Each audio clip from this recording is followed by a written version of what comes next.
역대하는 그 로보암에 대해서 세 장이나 할애를 해서 이야기를 해주고 있는데요.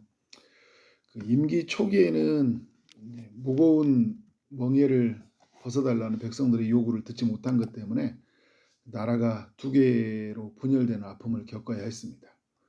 북이스라엘로 간 그 10개의 지파들이 이를 감독한 하도람을 죽이면서 또 르호보암의 권위에 저항했을 때 18만 명의 군사로 응징을 하고 싶었지만 하나님의 음성을 듣고 이제 이들과 싸우는 것을 멈추죠. 다른 나라가 침략하지 못하도록 나라를 견고하게 하고 나라를 예배 중심적으로 통치해 갑니다. 잘한 일이에요. 하나님 앞에 의로운 일이었고, 그런데 이게 오래 가지 못했다는 거예요. 11장 17절에 보면 로보암이 3년 동안만 다윗과 솔로몬의 길로 행했다. 12장 1절에 보니까 3년 이후에 이제 일어나는 일이죠. 르호보암의 나라가 견고하고 세력이 강해졌다. 하나님의 뜻 가운데 살아가니까 어떻게 돼요? 하나님이 나라를 견고하게 또 강하게 만들어 주신 거잖아요. 그런데 그때 어떤 행동을 했어요? 여호와의 율법을 버렸다. 하나님을 많이 저버리고 살았다는 거죠. 여러분, 우리가 일이 잘 되고 삶이 잘 풀릴 때 그때 조심해야 돼요. 무엇인가 이렇게 잘 해결되어져 나갈 때 그때 우리가 해야 될 일은 뭐냐면 이 모든 일을 하신 것이 하나님이시다. 내가 하나님 안에서 부유해졌다.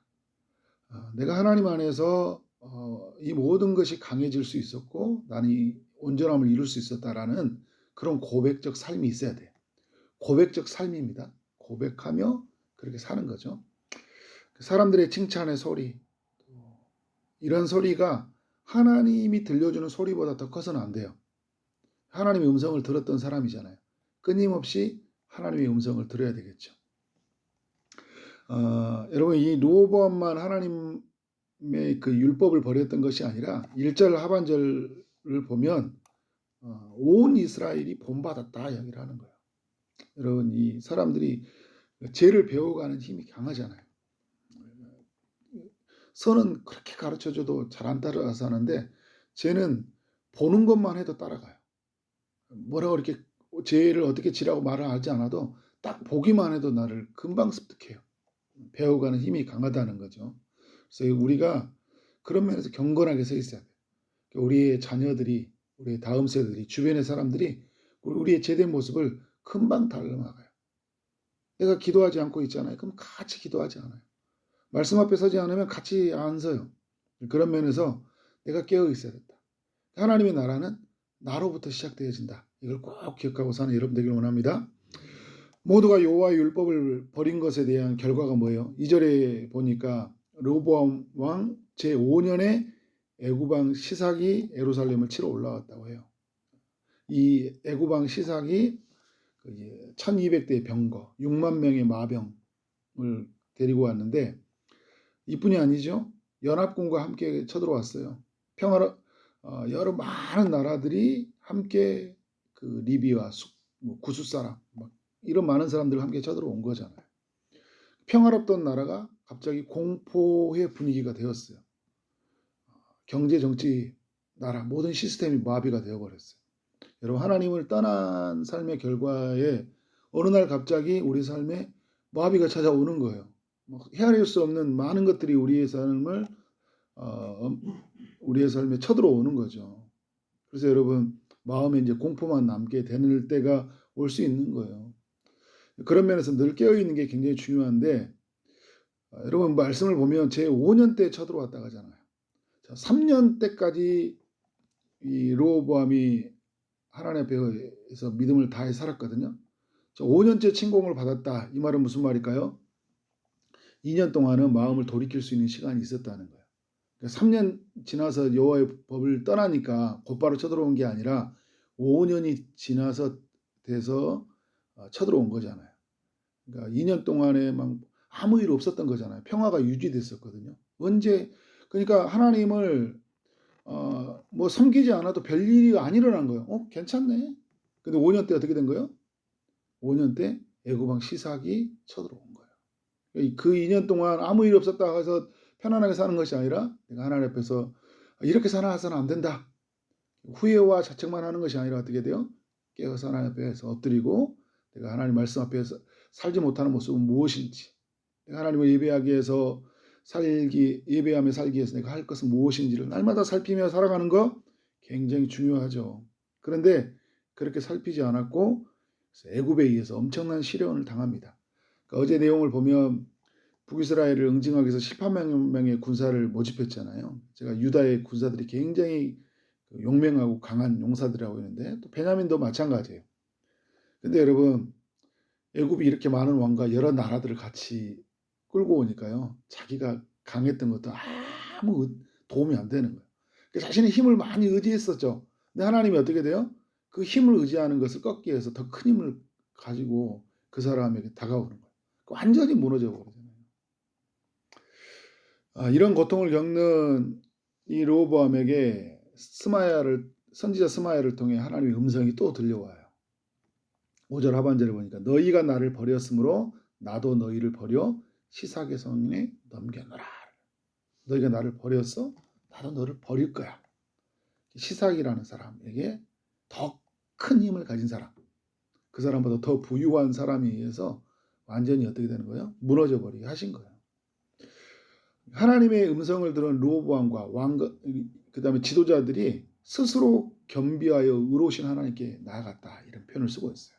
스스로 겸비하다는 것은 무릎을 꿇고 엎드려지다, 이런 의미를 가지고 있거든요. 근데 오늘 이 말씀 이전에 보면 성전 건축하고 나서 솔로몬이 스스로 겸비하여, 이렇게 하나님이 그런 말씀을 하잖아요. 응답을 할 때 너희가 스스로 겸비하여 돌이키며 내가 그 땅을 고칠 것이다. 7장 14절에서 이렇게 말씀을 하잖아요. 하나님이 솔로몬의 기도의 응답에 대해서. 르호보암이 이제 그런 면에서는 하나님을 경외하는 마음이 있어요. 어떤 문제가 생겼을 때 엎드려지는 것은 굉장히 중요한 것 같아요. 그런 마음이 있었거든요. 그래서 하나님이 그의 겸비함을 보시고 남유다 땅을 완전히 멸하는 것은 멈추셨지만 하나님을 버린 것이 얼마나 큰 죄인지를 깨닫게 하기 위해서 얼마 동안을 고난을 허락하셔요. 얼마 동안의 고난.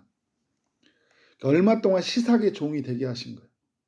근데 그 시삭이라는 사람에 의해서 성전 보물들 다 빼앗기고, 그렇죠. 성전 안에서 솔로몬 때 자기 아버지가 해놨던 것들이 어떻게 돼요? 완전히 엉망이 되게 만들어놨잖아요. 9절에 보면 여호와의 전 보물마저 빼앗겼다는 거예요. 하나님의 수치잖아요. 하나님의 것을 빼앗겼잖아요. 하나님이 이런 수치를 당하면서까지 왜 이런 일을 겪게 하시는 거예요? 자신의 백성을 돌이키게 하기 위해서, 다시는 죄를 범하지 않기 위해서 하나님이 수치를 당하는 거예요. 여러분, 다른 건 고통을 당해도 여호와의 전에 있는 거는 안 뺏기게 할 수 있잖아요. 하나님이 수치를 친히 당하신 거예요. 그러니까 우리의 죄를 돌이키기 위해서 예수님이 수치를 겪게 하셨듯이 이 르호보암과 이스라엘이 다시는 하나님 앞에 이런 죄를 짓지 않도록 하나님이 스스로 수치를 당하신 거예요. 12절의 말씀과 같이 하나님은 노를 돌이켜서 다 멸하지 아니하였다. 그러니까 하나님이 다 멸하지 아니한 거예요. 왜 이렇게 고난을 주시냐는 게 아니라 다른 측면에 생각해 봐야 돼요. 와, 완전히 멸하지는 않았구나. 그죠? 이게 은혜잖아요. 죄를 지은 거에 대해서 그것마저도 하나님이 왜 내가 이런 고통까지 겪어야 되냐고 믿음 없으면 그렇게 하나님 앞에 따질 건데, 진짜 주님을 만나게 되면 다 멸하지 아니하는 하나님 앞에 어떻게 돼요? 경배를 드릴 수밖에 없는 거잖아요.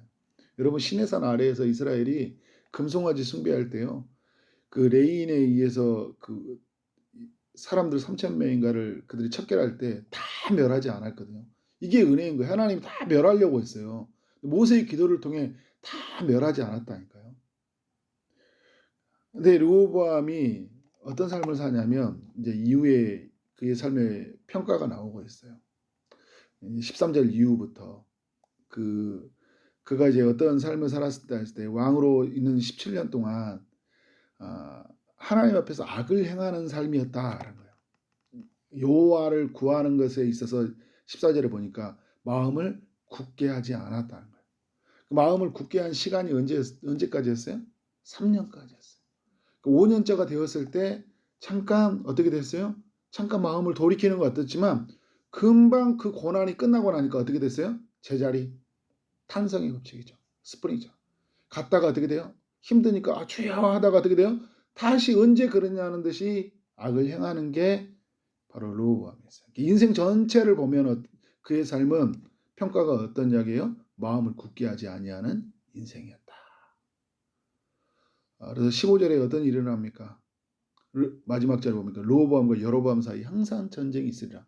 그러니까 어제 그 11장에 보면 르호보암이 여로보암과의 가는 그 전쟁을 멈추잖아요. 치러 가는 길을 멈췄거든요. 근데 자기가 그때는 멈췄지만 어떻게 돼요? 그의 마음이 악이 가득하니까 다시 싸우는 거예요. 하나님의 은혜가 떠나진 순간 어때요? 다시 죄를 져요. 언제 그러냐는데 죄를 짓고 살아가는 거예요. 이게 여러분 인간이에요. 저도 이렇게 무너질 수 있고 우리 모두도 같이 이렇게 무너질 수 있어요. 그러니까 이런 이야기를 보면서 이 르호보암 왜 이렇게 사나이인 게 아니라 우리도 르호보암처럼 될 수 있구나 라는 생각을 가져야 되겠죠. 그러니까 우리가 하나님보다 더 커져 있는 것이 무엇인지를 살펴봐야 되겠죠. 견고하고 세력이 강해지는 그 순간에 굉장히 겸손해져야 돼요. 하나님이 이제 막 어떤 그 죄를 치려고 할 때 스스로 겸비하는 게 아니라 내 안에서 뭔가 잘 풀려질 때, 내 이름이 명성이 떨쳐질 때, 사람들이 칭찬의 소리가 들려올 때 어떻게 겸손해야 돼요. 내 안에서 하나님보다 더 커진 것은 없는 건지, 하나님의 소리보다 사람들의 소리가 더 크게 들려오는 건 없는지를 어떻게 돼요? 끊임없이 살펴봐야 돼요.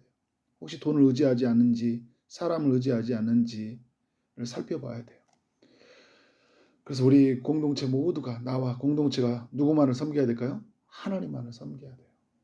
우리 사랑하는 우리 공동체, 또 믿음 안에 삼기 기도하는 모든 분들이 정말 하나님만을 끝까지 섬기는 삶이 되었으면 좋겠습니다. 끝까지 하나님에 순종하면 좋겠어요.